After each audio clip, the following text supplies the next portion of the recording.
आज कल हम हज़रत उमर रज़ी अल्लाह ताला अन्हो का वर्णन कर रहे हैं और उनके समय में जो कुछ जंगें हुई थी उनका वर्णन हो रहा था। इसी संदर्भ से आज भी वर्णन करूँगा। जंग ववैब जंग कहलाती है जो 13 हिजरी में, अतः कुछ इतिहासकारों के अनुसार 16 हिजरी में हुई। जसर के स्थान पर या जसर की जंग में, जिसका पहले वर्णन हो चुका है पिछले खुतबे में, मुसलमानों की पराजय के पश्चात हज़रत मसना ने हज़रत उमर को जंग के बारे में सूचना भिजवाई। हज़रत उमर ने संदेश लाने वाले को फरमाया कि अपने असहाब के पास वापस जाओ और उनको कहो कि इस्लामी लश्कर जहाँ है वहीं ठहरा रहे, शीघ्र ही सहायता आती है। जसर की जंग में पराजय से हज़रत उमर को अत्यंत तकलीफ़ पहुँची। आपने समस्त अरब में भाषण करने वाले भेजे, जिन्होंने पुरजोश भाषणों से सारे अरब में जोश भर दिया। अरब के कबीले इस कौमी युद्ध में शामिल होने के लिए फ़ौज की भांति आना आरंभ हो गए। उनमें ईसाई कबीले भी थे, केवल मुसलमान ही नहीं थे बल्कि ईसाई कबीले भी थे। हज़रत उमर ने मुसलमानों का एक लश्कर इराक़ की ओर भेजा और हज़रत मसना ने भी इराक़ के सरहदी स्थानों से फ़ौज इकट्ठी कर ली। रुस्तम को जब उसकी सूचना मिली तो उसने महारान के साथ एक लश्कर मुसलमानों के मुकाबले के लिए रवाना किया। हीरा एक स्थान है जो कूफा से 3 मील के फासले पर है, एक शहर है। इसके निकट बवेब या बवेब जो है, ये भी कूफा के करीब एक नहर है जो दरियाए फुरात से निकलती है। इस स्थान पर दोनों शत्रु पंक्तिबंद हुए। ये जंग रमज़ान के महीने में लड़ी गई। इस स्थान के निकट ही बाद में कूफा शहर आबाद हुआ था। ईरानी जर्नल महरान ने कहा, हम दरिया पार करके आएं या तुम आओगे? हज़रत मसना ने कहा, तुम पार करके आओ। पिछली जंग में मुसलमान दरिया पार करके गए थे। इस बार उन्होंने ये रणनीति बनाई कि उनको कहा कि ईरानियों को कि तुम आओ। हज़रत मसना ने अपने लश्कर को संगठित और पंक्तिबद्ध किया और फिर उनके अलग अलग भागों पर प्रख्यात सरदार निर्धारित किए और अपने मशहूर घोड़े शमूस नामी पर सवार होकर इस्लामी लश्कर की पंक्तियों का चक्कर काट कर निरीक्षण किया और हर झंडे के पास ठहर कर जंग के विषय में युद्ध के निर्देश दिए और जोश से भरे हुए शब्दों में उनके हौसले बढ़ाते हुए यूँ फरमाया कि मुझे उम्मीद है कि आज अरब तुम पर तुम्हारी वजह से दाग नहीं लगेगा। खुदा की सौगंध, मैं अपनी अस्तित्व के लिए आज वही कुछ पसंद करता हूँ जो तुम में से आम आदमी के लिए मेरी नज़र में प्रिय है, अर्थात मैं और तुम बराबर हैं। और इस्लाम के सरफरोशों ने पुरजोश शब्दों से अपने महबूब सरदार की आवाज़ पर पूरे जोश से लब्बैक कहा। और क्यों ना कहते, जबकि उसने अपने प्रत्येक वचन और कर्म में सदैव ही उनसे अत्यंत न्यायपूर्ण सलूक रखा था और राहत और तकलीफ दोनों में उनका साथ दिया था और किसी की मजाल ना थी कि उनकी किसी बात पर उंगली रख सके।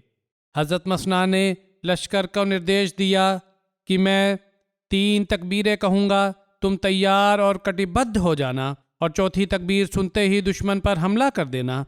हज़रत मसना ने पहली बार नारा तकबीर बुलंद किया तो ईरानी फ़ौज ने जल्दी से हमला कर दिया। इसलिए मुसलमानों ने भी जल्दी की और पहली तकबीर के पश्चात ही कबीला बनु अजल के कुछ लोग अपनी पंक्तियों से निकलकर मुकाबले के लिए बढ़े। इस तरह पंक्तियों में विकृति उत्पन्न हो गई। हजरत मसना ने एक व्यक्ति को संदेश देकर उनकी तरफ भेजा। संदेश ये था कि लश्कर का सरदार सलाम कहता है और कहता है कि आज मुसलमानों को रुस्वा ना करो। उसके पश्चात वो जो कबीला था वो संभल गया। फिर एक भयंकर जंग के पश्चात ईरानियों में भगदड़ पड़ गई। इस जंग में ईरानियों के वध होने वालों की संख्या 1,00,000 वर्णन की जाती है। ईरानी लश्कर का सेनापति महरान भी इस जंग में कत्ल हुआ। इस जंग को यौमुल आशार भी कहा जाता है, क्योंकि इस जंग में 100 लोग ऐसे थे जिनमें से प्रत्येक ने 10-10 लोगों का वध किया था। ईरानी लश्कर पराजित होकर पुल की ओर भागा कि दरिया पार करके अपने सुरक्षित स्थान में चला जाए, किंतु हजरत मसना ने अपना दस्ता लेकर उनका पीछा किया और पुल पार करने से पहले ही उनको घेर लिया और दरिया का पुल तोड़कर बहुत से ईरानी फौजियों का वध कर दिया। बाद में हजरत मसना अफसोस का प्रकटन करते थे कि मैंने पराजित लोगों का पीछा क्यों किया, मुझे ये नहीं करना चाहिए था। आप फरमाते कि मुझसे बड़ी गलती हुई है, मेरे लिए उचित नहीं कि मैं उनसे मुकाबला करूं जो मुकाबले का सामर्थ्य नहीं रखते थे। आइंदा मैं कभी ऐसा नहीं करूंगा। और फिर आपने मुसलमानों को नसीहत की कि हे मुसलमानों, तुम भी कभी ऐसी हरकत ना करना और इस विषय में मेरी अनुसरणता ना करना। ये गलती मेरे से हो गई, दौड़ते हुए लोगों का पीछा किया, ये नहीं होना चाहिए। इस युद्ध में ये है इस्लामी शिष्टाचार। वास्तव में तो इस युद्ध में इस्लामी लश्कर के कुछ बड़े बड़े किरदार, उदाहरण स्वरूप खालिद बिन हिलाल और मसूद बिन हारिसा भी शहीद हुए थे।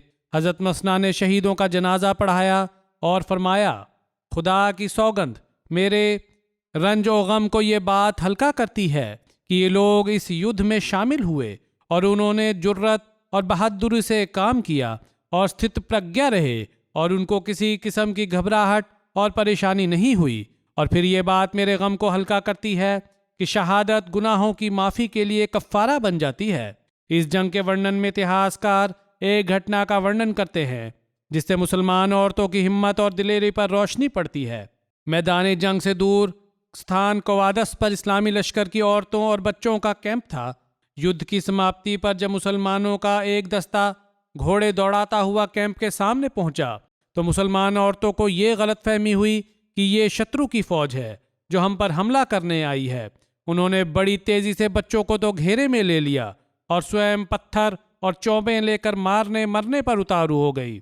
फौजी दस्ते के निकट पहुंचने पर उनको ये ज्ञात हुआ कि ये तो मुसलमान हैं। तो इस दल के मार्गदर्शक अमरो बिन अब्दुल मसीह ने बिना झिझक कहा कि अल्लाह के लश्कर की औरतों को यही उत्तम है। युद्ध वो वैब खत्म हो गया, किंतु अपने पीछे गहरे निशानात और गहरे चिन्ह छोड़ गया। ईरान की इस्लामी मुहिम में इससे पहले कभी इतना जानी नुकसान न हुआ था। इस युद्ध का ये असर हुआ कि इराक के बहुत से इलाकों में मुसलमानों के पांव मजबूत हो गए और सवाद इराक पर दजला तक उनका कब्जा हो गया और मामूली झड़पों के पश्चात इर्द गिर्द के इलाकों पर भी मुसलमान नए रूप से काबिज हो गए जो पहले छोड़ गए थे। और ईरानी फौजों ने इसमें भलाई देखी कि पीछे होकर दजला के दूसरे किनारे पर जा उतरे। इस विजय के पश्चात मुसलमान इराक के विभिन्न इलाकों में गए। फिर जंग कादसिया जो 14 हिजरी में हुई। कादसिया मौजूदा इराक में एक स्थान है और कूफा से 45 मील की दूरी पर स्थित है। 14 हिजरी में हज़रत उमर फारूक के दौर के खिलाफत में मुसलमानों और ईरानियों के मध्य कादसिया के स्थान पर एक निर्णायक जंग लड़ी गई, जिसके परिणाम ईरानी सल्तनत मुसलमानों के कब्जे में आ गई।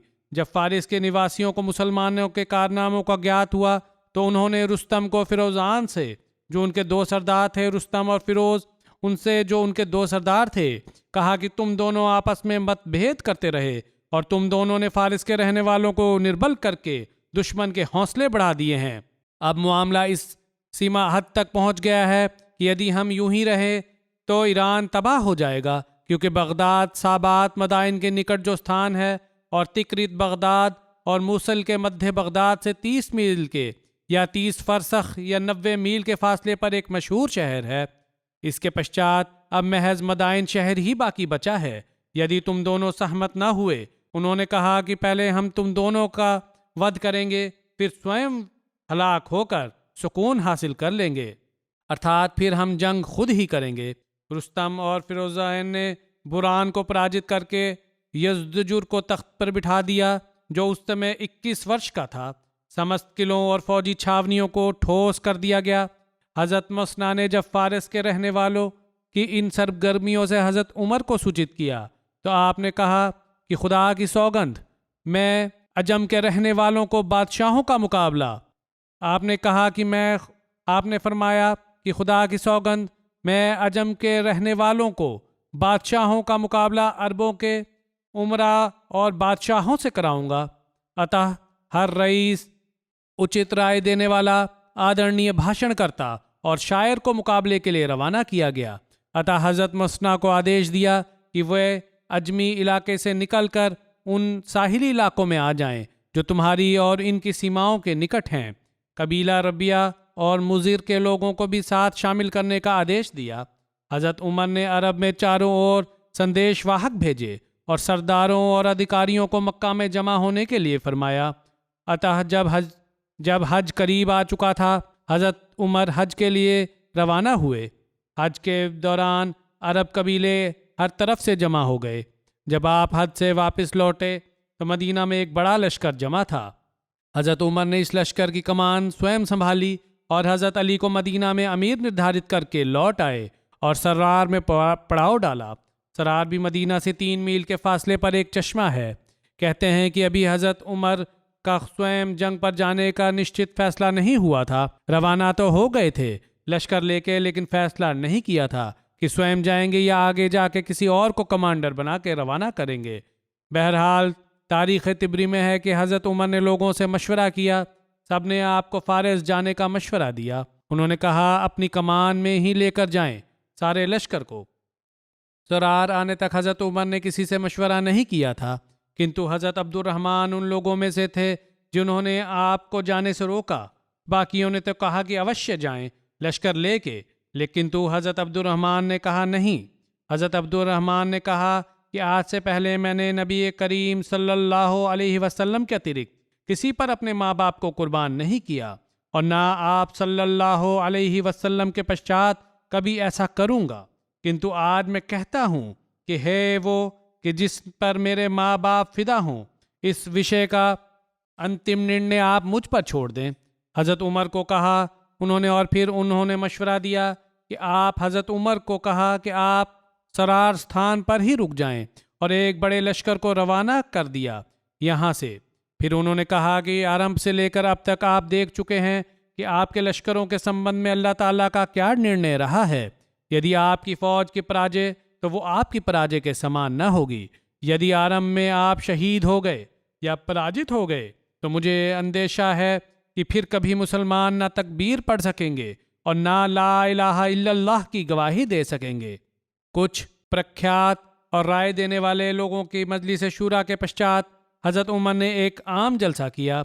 ये मशवरा जब मिल गया उनको हज़रत अब्दुर्रहमान का, तो फिर कुछ लोगों से मशवरा भी किया और इसके पश्चात एक जलसा आम का आयोजन किया गया, जिसमें संबोधन करते हुए हज़रत उमर ने फरमाया कि अल्लाह ताला ने लोगों को इस्लाम पर एकत्रित कर दिया है और उनके दिलों में एक दूसरे की मोहब्बत पैदा कर दी है और इस्लाम ने सबको भाई भाई बना दिया है और मुसलमानों की आपसी हालत जिस्म की तरह है और मुसलमानों की आपसी परिस्थिति जिस्म की भांति है कि एक हिस्से को तकलीफ हो तो दूसरा भी उसको महसूस किए बिना नहीं रह सकता। इसलिए मुसलमानों के लिए आवश्यक है कि उनके मामलात आपसी मशवरे से हुआ करें।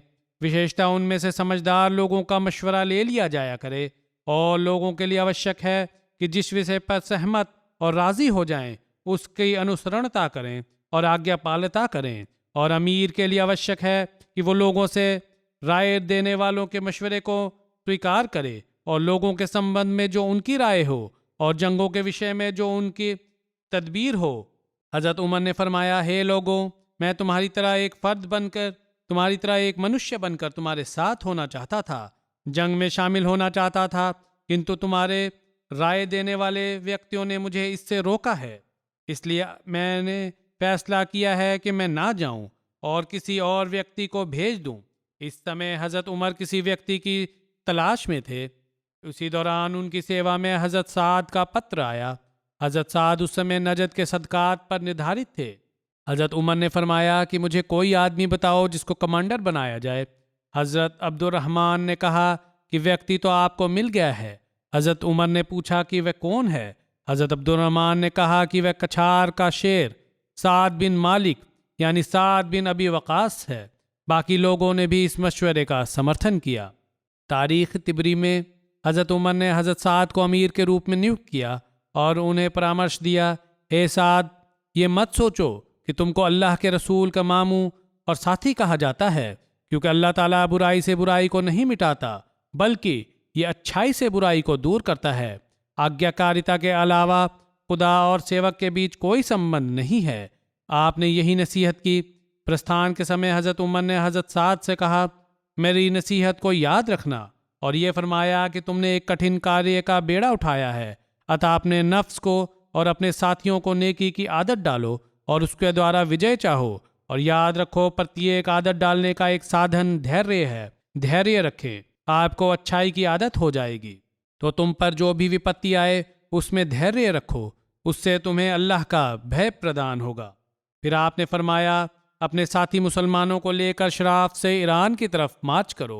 शराफ जो है नजद में पानी का एक चश्मा है। इस स्थान से आपने कहा, यहाँ से फौज इकट्ठी हुई है और यहाँ से आरंभ कर दो।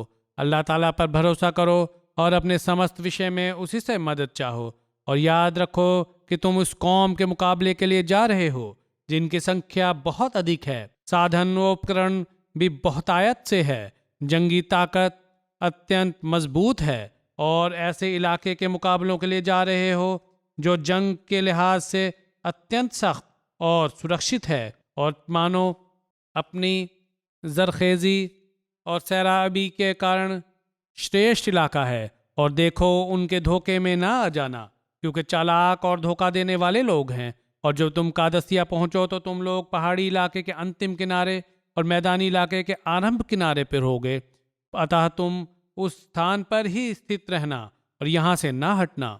जगह भी बता दी कि वहीं रहना। जब शत्रु को तुम्हारे आने का ज्ञात होगा तो वह जोश में आएगा और अपने समस्त सूचना वाहकों और सैनिकों और फौजों और पूरी सक्षमता के साथ तुम पर आक्रमण करेगा। परिस्थिति में यदि तुम शत्रु के सामने पूरी स्थित प्रज्ञा से जमे रहोगे और तुम्हें शत्रु से लड़ाई में सवाब की ख्वाहिश होगी और तुम्हारी नीयत ठीक होगी, तो मुझे यह उम्मीद है कि तुम्हें उन पर विजयी प्राप्त होगी, और फिर वो कभी इस प्रकार जमा होकर तुम्हारा मुकाबला न कर सकेंगे, और यदि हुए भी तो उनके कुलूब, उनके दिल उनके साथ न होंगे। डरे हुए दिलों के साथ मुकाबला कर डरे हुए हृदयों के साथ मुकाबला करेंगे। और यदि कोई दूसरी परिस्थिति उत्पन्न हो गई तो तुम ईरानी इलाके के निकट तरीन मैदानों से हटकर, अर्थात अगर पीछे हटने की आवश्यकता पैदा होती है और पराजय की सूरत पैदा होती है, तो करीब तरीन मैदानों से हटकर अपने इलाके के निकट तरीन पहाड़ों में आ जाओगे। इसके नतीजे में मैं तुम्हें अपने इलाके में ज़्यादा ज़रूरत होगी और इस इलाके से तुम अधिक परिचित होगे, और ईरानी तुम्हारे इलाके में भयभीत होंगे और उन्हें इस इलाके से अपरिचितता भी होगी, यहाँ तक कि खुदा ताला दोबारा उनके विरुद्ध तुम्हारी विजय का मौका प्रदान करे। आपको ये यकीन था कि विजय होनी है, और यदि अस्थायी तौर पर कोई ऐसी परिस्थिति उत्पन्न हो जाए तो अब भी आखिरी विजय हमारी तुम्हारी ही है। अतः इस लश्कर की समस्त कूटनीति हज़रत उमर के मदीना से आने वाले विवरणात्मक आदेशों के अनुसार हो रही थी। तिबरी ने है कि हज़रत उमर ने शराफ से लश्कर की रवानगी की तारीख भी निर्धारित की थी, और ये भी हिदायत की थी कि कादसिया पहुंचकर लश्कर का क़याम अजीबुल अलहज़ानात और अजीब अलक़वादस के मुकामात के स्थान के मध्य हो, और यहाँ पर लश्कर को पूर्व और पश्चिम फैला दिया जाए। अजीब कादसिया और मुगीसा के मध्य पानी का एक घाट है जो कादसिया से 4 मील के फासले पर और मुगीसा से 32 मील के फासले पर है। हज़रत उमर के हज़रत साद बिन अबी वक़ास के नाम पत्र से ज्ञात होता है कि वहाँ 2 अजीब थे। ये भी पता लगता है तारीख से।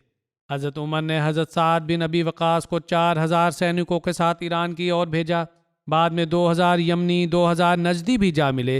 रास्ते में बनु असद के 3000 लोग और अशास बिन कैस कुंदी 1700 यमनी सिपाहियों के साथ शामिल हुए। मुसलमानों ने लश्कर की संख्या आहिस्ता आहिस्ता फिर पहले की लश्कर की भांति मुसलमानों के लश्कर की संख्या आहिस्ता आहिस्ता फिर पहले भी लश्कर था वहाँ 30,000 से अधिक हो गई। इस फौज की महत्वता का अंदाज़ा इससे हो सकता है कि इसमें 99 ऐसे सहाबी थे जो ज़रूर सल्लल्लाहु अलैहि वसल्लम के साथ जंग बदर में शामिल हो चुके थे। तिबरी ने उनकी तादाद 70 से अधिक वर्णन की है।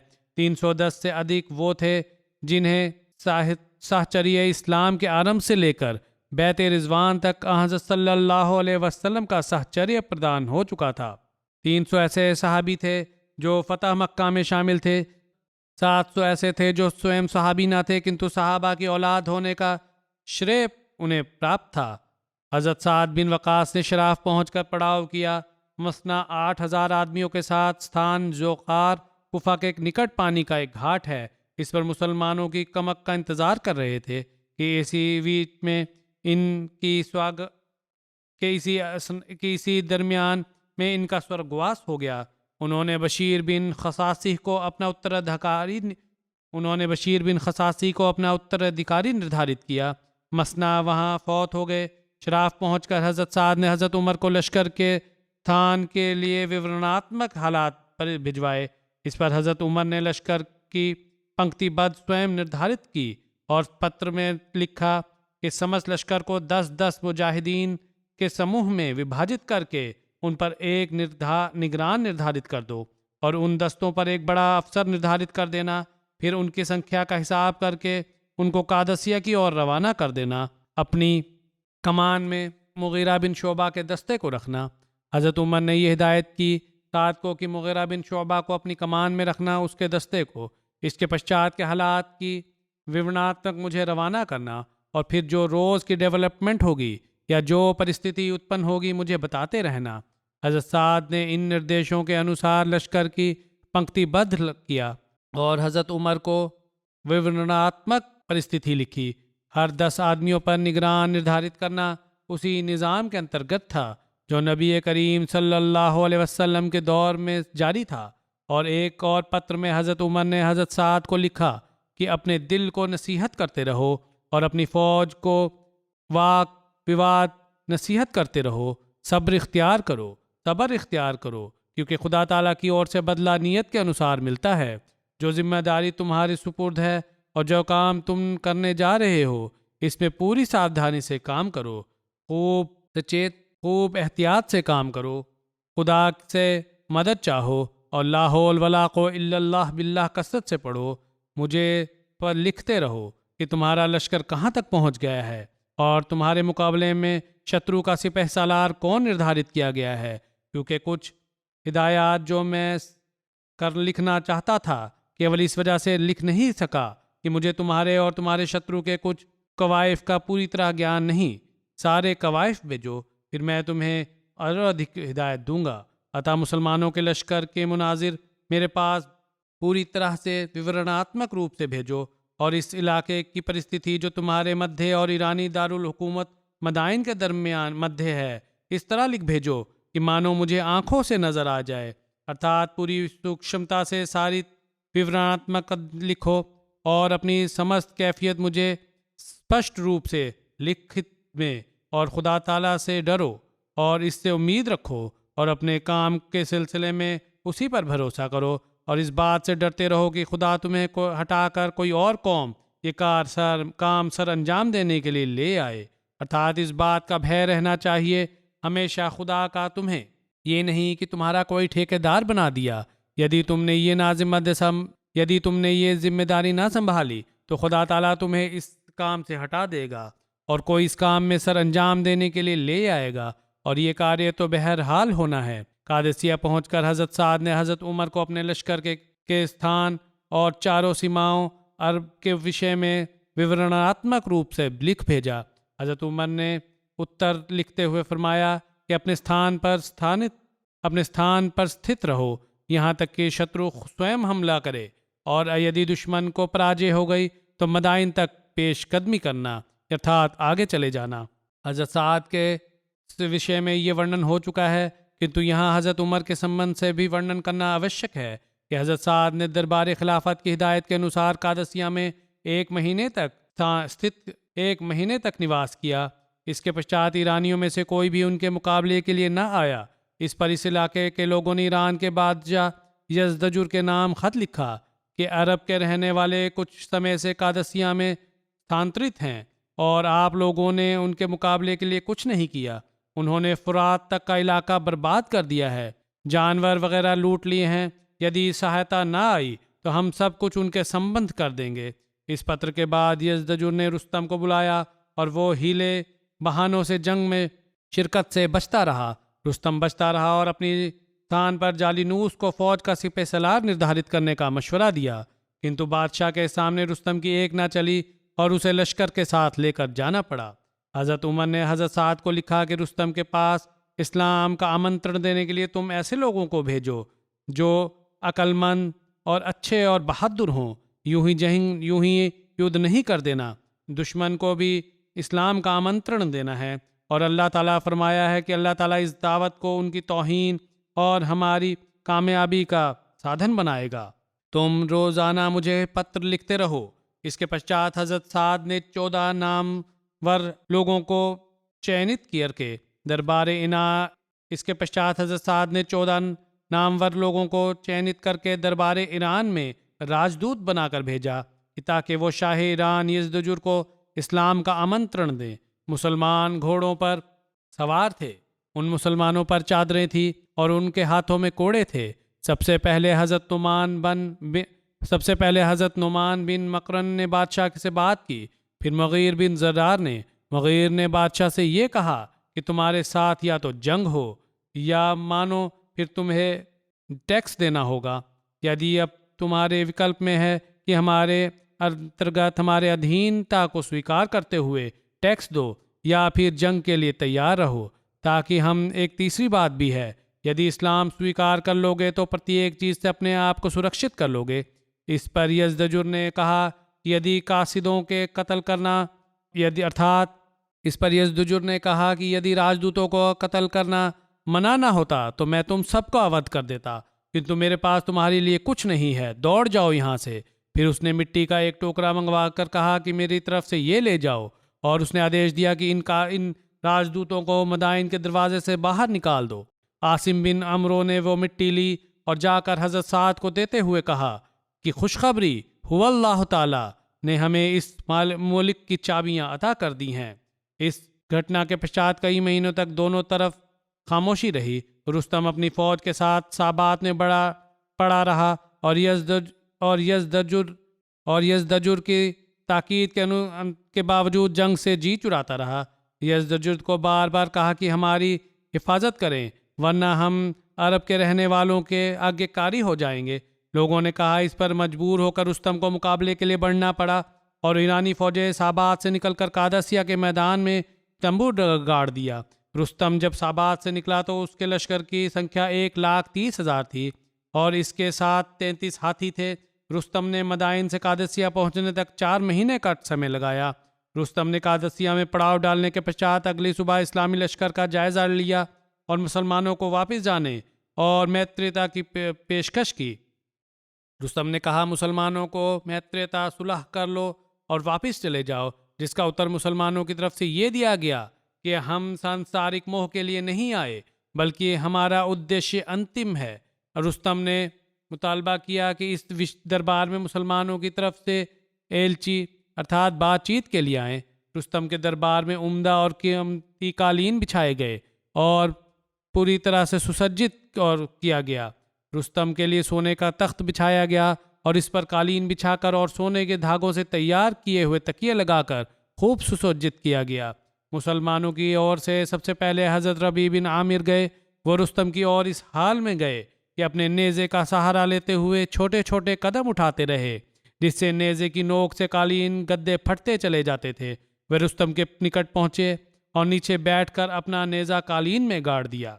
हज़रत रबी ने 3 बातें रुस्तम के समक्ष रखीं कि आप लोग इस्लाम ले आएं, हम आपका पीछा छोड़ देंगे और आपके मुल्क से भी हमें कोई सरोकार नहीं होगा। फिर ठीक है, मालिक को संभालो, हमें टैक्स दें जिसे स्वीकार करके हम आपकी हिफाजत करेंगे। टैक्स दे दो तो फिर हम तुम्हारी सुरक्षा भी करेंगे। यदि कोई भी परिस्थिति स्वीकार ना हो तो फिर चौथे दिन आपसे लड़ाई होगी। इन 3 दिनों में हमारी ओर से जंग का प्रारंभ नहीं होगा, किंतु ये भी है चौथे दिन लड़ाई होगी तो होगी, लेकिन इन 3 दिनों में हमारी ओर से जंग की इब्तिदा नहीं होगी। किंतु यदि आप लोगों ने जंग आरंभ कर दी तो फिर हम लड़ने पर विवश हो जाएंगे। अगले दिन हज़रत साद ने हुज़ैफ़ा बिन मुहसिन को भिजवाया। उन्होंने भी हज़रत रबी वाली तीनों बातें दोहराई।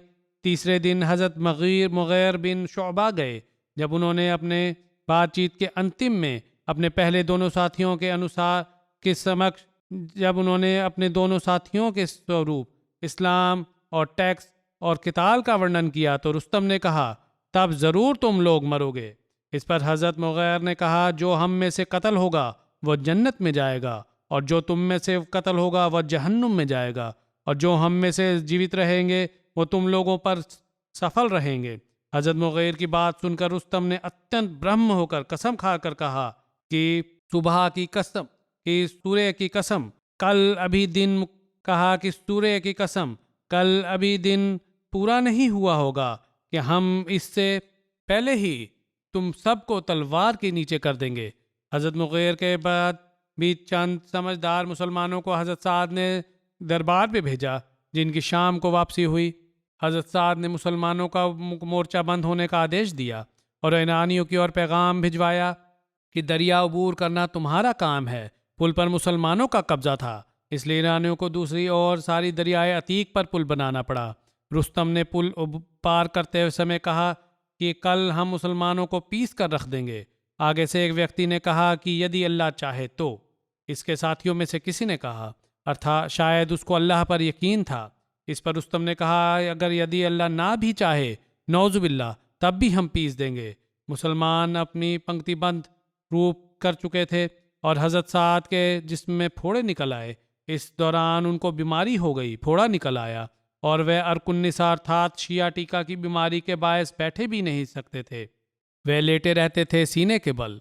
उनके सीने के नीचे तकिया रखा होता था, जिसके सहारे वे महल की छत से या जगह हैं दरख्त के ऊपर जो मचान बनाई थी उसके ऊपर से लश्कर की ओर देखते रहते। हज़रत साद ने खालिद बिन अरफ्ता को अपने नायब निर्धारित किया। हज़रत साद ने मुसलमानों से संबोधन किया और उन्हें जिहाद की तरगीब दी और अल्लाह की विजय का वादा याद दिलाया। फारिस के रहने वालों की अफवाज दरियाए अतीक के किनारे थी। ये दरियाए अतीक भी दरिया है जो फुरात से निकलता है, और मुसलमानों की अफवाज कुदीस की दीवार और खंदक के साथ थी। कुदीस कादसिया के नज़दीक एक अहाता है जो दरियाए अतीक से 1 मील के फासले पर था। ईरानी फौज में से 30,000 जंजीरों में जकड़ी हुई थी, अर्थात आपस में उन्होंने एक दूसरे के साथ जंजीरें बांधी हुई थी ताकि किसी को दौड़ने का अवसर ना मिले। हज़रत साद ने मुसलमानों को सूरत इनफाल पढ़ने का आदेश दिया। जब तिलावत की गई तो मुसलमानों ने संकेत महसूस किया। नमाज जोहर के पश्चात मुसलमानों और फारिस के रहने वालों के मध्य लड़ाई का आरंभ हुआ। उन्होंने मुसलमानों को काफ़ी नुकसान पहुंचाया। कबीला बनु तमीम के माहिर तीरंदाजों को बुलाकर हज़रत आसिम ने कहा कि अपने तीरों के द्वारा इन हाथियों पर बैठे सवारों पर आक्रमण करो, और बहादुर सिपाहियों से कहा कि हाथियों की पीठ पर जाकर उनके हिज्जों के बंध काट डालो, अर्थात कोई हाथी ऐसा ना बचा जिसके ऊपर से उसका सामान और सवार बाकी बचा हो। सूरज अस्त होने के निकट था। सूरज अस्त होने के पश्चात तक लड़ाई जारी रही। पहले दिन कबीला बनु असद के 500 मुसलमान शहीद हुए। इस दिन को यौम अरमास कहा जाता है। दूसरे दिन सुबह हुई तो हज़रत साद ने सब शुहदा को दफनाया और ज़ख्मियों को औरतों के सुपुर्द किया ताकि वे उनकी देखभाल करें। इसी दौरान मुल्क शाम के से मुसलमानों को कुमक मौसूल हुई। हज़रत हाशिम बिन अतबा बिन अबी वकास उस कुमक के अमीर थे। इसके अगले हिस्से पर हज़रत काका बिन अमरो अमीर थे। काका बहुत जल्द सफ़र तय करके अगवास की सुबह इराक से लश्कर में पहुंच गए। काका ने यह होशियारी की कि अपने हर प्रथम दस्तों को 10-10 सिपाहियों के ग्रुपों में विभाजित कर दिया था जो एक दूसरे से कुछ फासले पर हरकत कर रहे थे, और बारी बारी इस्लामी लश्कर को ये 10-10 के दस्ते मिलते जाते थे। हर दस्ते के आने पर नारा तकब्बुर बुलंद होता था और यूं ज्ञात होता था कि इस्लामी लश्कर को मुसलसल कुमक मिल रही है। स्वयं हज़रत काका पहले हिस्सा में पहुँचे। जाते ही मुसलमानों को सलाम किया और लश्कर के आमंत्रण की खुशखबरी सुनाई और कहा, हे लोगो, तुम वो करो जो मैं कर रहा हूँ। ये कहकर वे आगे बढ़े और मुबारिजत तलब की। ये सुनकर बहमन जाजवी मुकाबले के लिए निकला। दोनों में मुकाबला हुआ और हज़रत काका ने उस समय उसका कत्ल कर दिया। मुसलमान बहमन जाजवी के कत्ल और मुसलमानों में इमदादी लश्कर की वजह से बहुत प्रसन्न थे। हज़रत काका के विषय में हज़रत अबू बकर का एक कौल है कि वह लश्करों में काबुल शिकस्त होता है जहां उन जैसे व्यक्ति उपस्थित हो। उस दिन ईरानी अपने हाथियों के द्वारा जंग ना कर सके क्योंकि उनके होदज पिछले दिन टूट गए थे, इसलिए वह सुबह से उनकी दुरुस्तगी में व्यस्त थे। और मुसलमानों ने ये विकल्प चुना कि अपने ऊँटों को झोल पहना दिए, जिसके कारण ऊँट ओझल हो गए। उनके ऊपर कपड़े डाल दिए, उनके जिस्म और गर्दनें सब छुप गईं और यूं ज्ञात होता था गोया मानो हाथी हैं। ये ऊँट जहाँ जाते ईरानियों के घोड़े इस तरह बिदकने शुरू कर देते जैसे पिछले दिन रोज़ मुसलमानों के घोड़े बिदकते रहे थे। सुबह से लेकर दोपहर तक दोनों पक्षों के घुड़सवार मुकाबला करते रहे। जब दिन अधिक से ज़्यादा गुजर गया तो आम जंग शुरू हुई जो आधी रात तक जारी रही। ये दूसरा दिन यौम अगवास कहलाता है और ये दिन मुसलमानों के नाम रहा, अर्थात इसमें मुसलमानों को सफलता प्राप्त हुई। तीसरे दिन की सुबह हुई तो दोनों लश्कर अपने अपने मोर्चों में थे। इस दिन रक्तपात जंग हुई। मुसलमान शोहदा की संख्या 2000 थी और ईरानी फौज के 10,000 सिपाही कत्ल हुए। मुसलमान अपने शहदा को दफन करते रहे और जख्मियों को इलाज के लिए औरतों के सुपुर्द करते रहे, जबकि ईरानियों के सिपाहियों की लाशें इसी प्रकार मैदान में पड़ी रहीं। इसी रात ईरानी अपने हाथियों के होदज वगैरह दुरुस्त करते रहे। पैदल फौज हाथियों की हिफाजत के लिए साथ थी, ताहम आज के रोज़ इतनी तबाही वो हाथी ना फैला सके जितनी उन्होंने पहले दिन फैलाई थी। हज़रत साद ने हज़रत काका और हज़रत आसिम की ओर संदेश भेजा कि ईरानियों के सफ़ेद हाथी से मेरा पीछा छुड़ाओ। अतः हज़रत काका और हज़रत आसिम ने आक्रमण करके इसकी दोनों आँखों में नेज़े घोंपे, जिससे हाथी ने बदहवास होकर अपने ऊपर से बैठे हुए को नीचे गिरा दिया। इसकी सूंड काट दी गई और फिर तीरों के आक्रमण करके उसे नीचे गिरने पर विवश कर दिया। इसके पश्चात दूसरे मुसलमानों ने एक और हाथी की आंखों में नेज़े मारे। कभी वो भागकर मुसलमानों के लश्कर में आता तो वो इसको नेज़े की नोक चुभाते और कभी ईरानियों के लश्कर में जाता तो वो इसको नेज़े की चुभाते। अंततः वो हाथी, जिसे अजरब कहते थे, दरियाए अतीक की ओर भागा और इसकी देखा देखी अन्य हाथी भी उसके पीछे दरिया में कूद गए और वो अपने सवारों समेत विनाश हो गए। दिन ढलने तक ये लड़ाई जारी रही। उसे यौम अम्मास कहते हैं। ईशा की नमाज के पश्चात दोबारा घमसान का रन पड़ा। कहा जाता है कि इस समय तलवारों की आवाज़ें यूं सुनाई दे रही थी जैसे लोहारों की दुकानों में लोहा काटा जा रहा हो। सारी रात हज़रत साद भी जागते रहे और अल्लाह के समक्ष दुआ में व्यस्त रहे। अरब और अजम ने इस रात जैसा वाक़या कभी देखा नहीं था। सुबह हुई तो मुसलमानों का जोश और जज्बा बरकरार था और वह विजयी रहे। इस रात के पश्चात आने वाली सुबह समस्त लोगों पर थकन की परिस्थिति थी क्योंकि पूरी रात वो जागते रहे थे। इस रात को लील अल हरीर कहते हैं। इसकी वजह यह है कि रात मुसलमानों ने आपस में बातचीत न की बल्कि सिर्फ कानफूसी ही करते रहे। हरीर का मतलब भी यही लिखा है कि जिस तरह हल्की सी आवाज़ को कमान में से निकलती है जब तीर से चलाया जाता है या चक्की चलने की आवाज़ हल्की सी आ रही हो।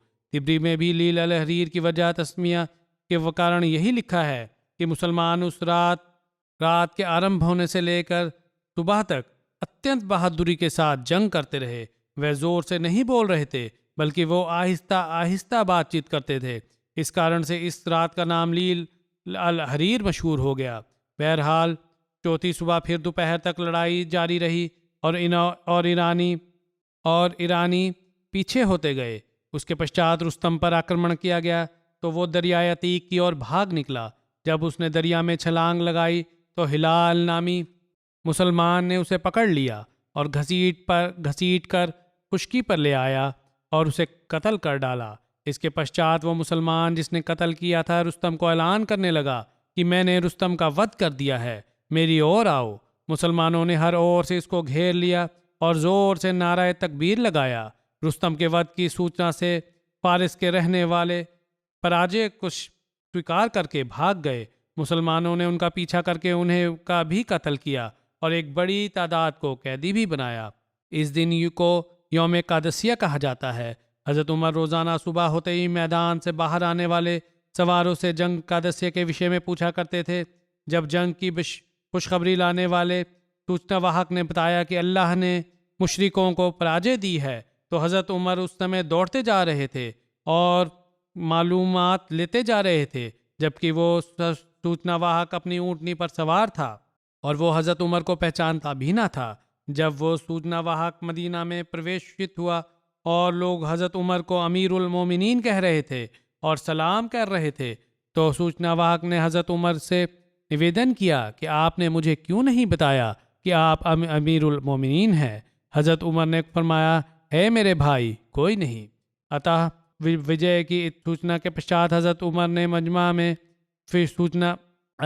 विजय की सूचना के पश्चात हज़रत उमर ने लोगों में विजय की सूचना पढ़कर सुनाई और इसके पश्चात एक पुरअसरार बलवला जोश भाषण संबोधन किया। आपने आदेश भेजा कि लश्कर अपने स्थान पर ठहरा रहे और फौज की दोबारा पंक्तिबद्ध किया जाए और दूसरे कबाइल को इस्लाह की ओर तवज्जो दी जाए। हज़रत साद ने खिलाफत दरबार से रहनुमाई ली थी। कादसिया की जंग में बहुत से लोग ईरानियों की ओर से ऐसे भी थे जो इससे पूर्व मुसलमानों से सुलह कर चुके थे और कुछ उनमें ऐसे इस अमर के मुद्दई थे कि ईरानी हुकूमत ने उनके विरुद्ध ज़बरदस्ती उन्हें अपने साथ शामिल कर लिया था। अपनी मर्जी से नहीं आए थे बल्कि विवश होकर आए थे और बहुत से लोगों का ये दावा सही भी था और बहुत से लोग जंग के कारण इस इलाके को छोड़कर शत्रु के इलाके की तरफ चले गए थे और वापस आ रहे थे। हज़रत उमर ने इन तमाम के विषय में ये फैसला लिया कि मदीना में मजलिस शुरा निर्धारित की और उसके पश्चात ये फैसला और ये हिदायत भेजी कि जिन लोगों ने मुसलमानों को मुआहिदात थे उन्होंने अपने मुआहिदे पूरे किए और अपने इलाकों में स्थित रहे, दुश्मन की ओर नहीं गए, उनके मुआहिदात का पूरा वफादारी से एहतराम किया जाएगा। जिन लोगों ने मुसलमानों के मुआहिदात नहीं थे किंतु वे अपने इलाके में रहे और शत्रु की ओर जाकर तुम्हारे खिलाफ पंक्तिबद्ध नहीं हुए, तो उनसे भी वही सलूक किया जाएगा उन लोगों से किया जा रहा है जिनसे मुआहिदात थे। जो लोग ये दावा करते हैं कि ईरानी हुकूमत ने जबरन उनको लश्कर में शामिल कर लिया था और उनका दावा सच्चा नज़र आता है, तो उनसे भी मुसलमानों के सलूक में कोई कमी ना की जाए, उनको भी कुछ ना कहा जाए। और जो लोग इस विषय के झूठे मुद्दई हैं कि उन पर जबर किया गया या ज़ोर ज़बरदस्ती कर गई, बल्कि वह स्वयं अपनी मर्जी से दुश्मन के साथ मिलकर तुम्हारे विरुद्ध सरगर्म कर रहे, तो उनका पहले मुआहिदा तो समाप्त किया जाता है क्योंकि उन्होंने दुश्मन का साथ दिया, या तो उनसे दोबारा मुसालिहत की जाए, उन्हें इसकी अमन की जगह पर पहुंचा दिया जाए, या अर्थात फिर उनसे मुआहिदा करके वहां से निकाल दिया जाए और जहां वो जाना चाहते हैं उनसे रहने के लिए चले जाएं।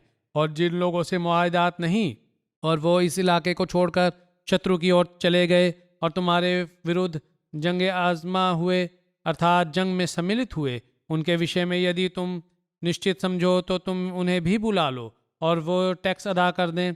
नरमी का सलूक जितना हो सकता है करना है और तुम्हारे इलाके में रहें और तुम जितना संभव समझो उन्हें ना बुलाओ और वह बदस्तूर तुम्हारे खिलाफ बरसरे पैकार रहें और तुम उनके विरुद्ध लड़ाई जारी रखो। यदि वो फिर रहते हैं और फिर लड़ाई करते रहते हैं तो फिर ठीक है, फिर तुम्हें भी अधिकार है, किंतु अगर वो बाज आ जाते हैं बावजूद दुश्मन के साथ मिलने के, तो फिर उनको छोड़ दो।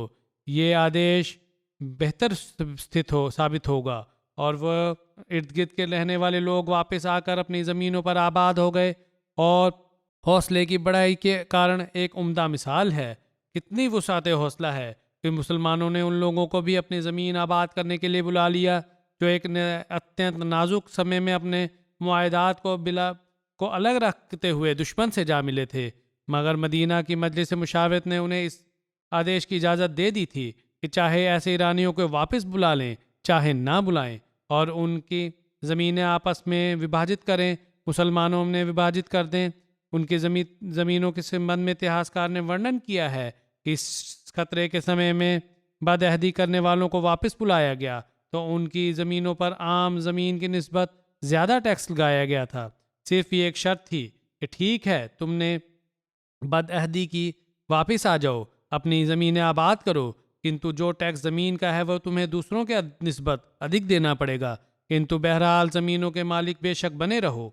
इराक की विजयों के सिलसिला में इस जंग में फैसला कुन हैसियत हासिल है। मुसलमान सैनिकों ने शदीद विद्रोह का परिस्थिति का सामना अत्यंत साबित कदमी से किया और मर्दानवार मुकाबला किया, और इतिहासकार ने वर्णन किया है कि दरबार खिलाफत से जब लोगों के लिए गुजारे निर्धारित हुए तो इस विषय में कादसिया में शिरकत भी एक वजह इम्तियाज समझी गई। हज़रत उमर ने कादसिया में शरीक लोगों को ज़्यादा वजीफ़े किए।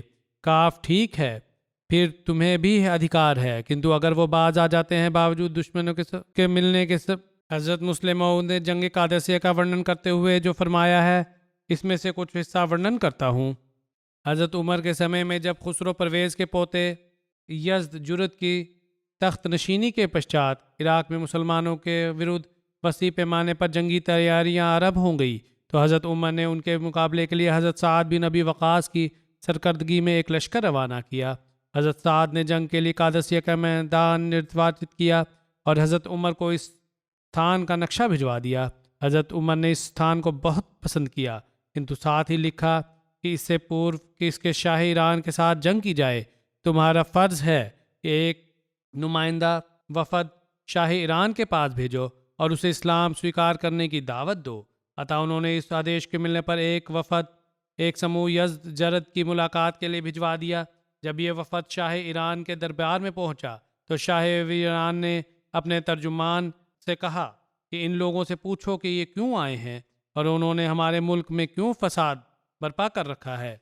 जब उसने ये प्रश्न किया तो वफ़द के रईस हज़रत नोमान बिन मकरन खड़े हुए और उन्होंने रसूल करीम सल्लल्लाहु अलैहि वसल्लम के आने का उद्देश्य वर्णन किया और बताया कि आपने हमें आदेश दिया है कि हम इस्लाम को फैलाएं और दुनिया के समक्ष लोगों को दीन हक में एकत्रित करके का आमंत्रण दें। इस आदेश के अनुसार हम आपकी सेवा में भी हाजिर हुए हैं और आपको इस्लाम में दाखिल होने का आमंत्रण देते हैं। यज़जुरद ने इसके उत्तर से बहुत भ्रम हुआ, कहने लगा कि तुम एक वहशी और मुर्दा ख्वार कौम हो। तुम्हें अगर भूख और गरीबी ने इस हमले के लिए विवश किया है तो मैं तुमको सबको इस कदर खाने पीने का सामान देने के लिए तैयार हूँ कि तुम आराम से इसके साथ अपनी ज़िंदगी बसर कर सको। इसी प्रकार तुम्हें पहनने के लिए लिबास भी दूंगा। तुम ये चीज़ें लो और अपने मालिक को वापस, अपने मुल्क को वापस चले जाओ। तुम हमसे जंग करके अपनी जानों को क्यों ज़ाया करना चाहते हो। जब वो बात समाप्त कर चुका तो इस्लामी वफ़द की ओर से हज़रत मुग़ीरा बिन जरारा खड़े हुए और उन्होंने कहा, आपने हमारे विषय में जो कुछ वर्णन किया है बिल्कुल सही है। हम वास्तव में एक वहशी और मुर्दार खौर कौम थे। सांप और बिच्छू और टिड्डियाँ और छिपकलियाँ तक खा जाते थे, किंतु अल्लाह ताला ने हम पर फजल और उसने अपना रसूल हमारी हिदायत के लिए भेजा। हम उस पर ईमान लाए और हमने उसकी बातों पर अमल किया, जिसका परिणाम ये हुआ कि अब हम में इनकलाब पैदा हो चुका है और हम में वो खराबियाँ मौजूद नहीं जिनका आपने वर्णन किया है। अब हम किसी लालच में आने के लिए तैयार नहीं हैं। हमारी आपसे जंग शुरू हो चुकी है, अब उसका निर्णय मैदान जंग में ही होगा। यदि यही मंजूर है, आपको आमंत्रण नहीं मानते और हमारे साथ युद्ध करना चाहते हैं तो फिर ठीक है, हम भी युद्ध करेंगे। सांसारिक मोहमाया का लालच नहीं है, अपने इरादे से बाज नहीं रख सकता। यज़जुरुद ने यह बात सुनी तो उस सख्त गुस्सा आया और उसने एक नौकर से कहा कि जाओ और मिट्टी का एक बोरा ले आओ। मिट्टी का बोरा आया तो उसने इस्लामी वफ़द के सरदार को आगे बुलाया और कहा, क्योंकि तुमने मेरी पेशकश को ठुकरा दिया है, इसलिए अब इस मिट्टी के बोरे के सिवा तुम्हारे और कुछ नहीं मिल सकता। वो साहबी निहायत अत्यंत संजीदगी के साथ आगे बढ़े। उन्होंने अपना सिर झुका दिया, जैसा कि पहले भी वर्णन हो चुका है, लेकिन ये थोड़ी सी विवरणात्मक वर्णन है। अपना सिर झुका दिया और मिट्टी का बोरा अपनी पीठ पर उठा लिया। फिर उन्होंने एक छलांग लगाई और तेज़ी के साथ उसके दरबार से निकल खड़े हुए और अपने साथियों को बुलंद आवाज़ से कहा कि आज ईरान के बादशाह ने अपने हाथ से अपने मालिक की ज़मीन, अपने मुल्क की ज़मीन हमारे संबंध कर दी है। और फिर घोड़ों पर सवार होकर तेज़ी से निकल गए। बादशाह ने जब इन का ये नारा सुना तो वो कांप उठा और उसने अपने दरबारियों से कहा कि दौड़ो और मिट्टी का बोरा उनसे वापस ले आओ। ये तो बड़ी बदशुगनी हो गई कि मैंने अपने हाथ से ही अपने मुल्क की मिट्टी उनके संबंध कर दी है। किंतु वो उस समय तक घोड़ों पर सवार होकर बहुत दूर जा चुके थे। किंतु अंतिम वही हुआ जो उन्होंने कहा था और कुछ सालों के अंदर सारा ईरान मुसलमानों के अधीन हो गया। हज़रत मुस्लिम मऊद लिखते हैं कि ये बहुत बड़ा बदलाव मुसलमानों में क्यों पैदा हुआ, इसलिए कि कुरानी तालीम, कुरानी शिक्षा, उनके शिष्टाचार, उनकी आदत में इनकलाब पैदा कर दिया था। उनकी बुरी ज़िंदगी पर उसने एक मौत तारी कर दी थी और उन्हें और बुलंद किरदार और आला दर्जे के शिष्टाचार की सतह पर ला खड़ा कर दिया था, जिसके कारण से ये इनकलाब पैदा हुआ। अतः कुरानी शिक्षा पर कार्यरत करने से ही हकीकी वास्तविक इनकलाब आया करते हैं। ये इंशाअल्लाह आइंदा भी जिक्र चलेगा। खुतबा सानिया। अल्हम्दुलिल्लाह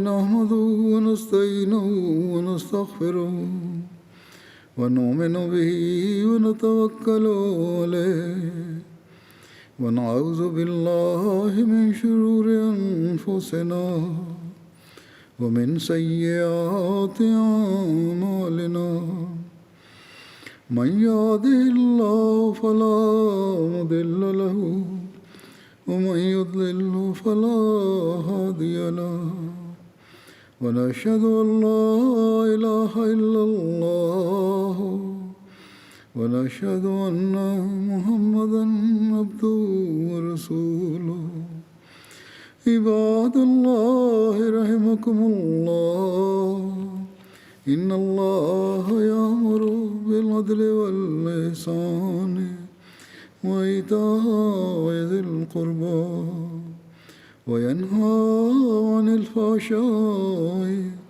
वल मुनकरि वल बग़य यइज़ुकुम लअल्लकुम तज़क्करून उज़्कुरुल्लाह यज़्कुरकुम वदूहु यस्तजिब लकुम वलज़िक्रुल्लाहि अकबर।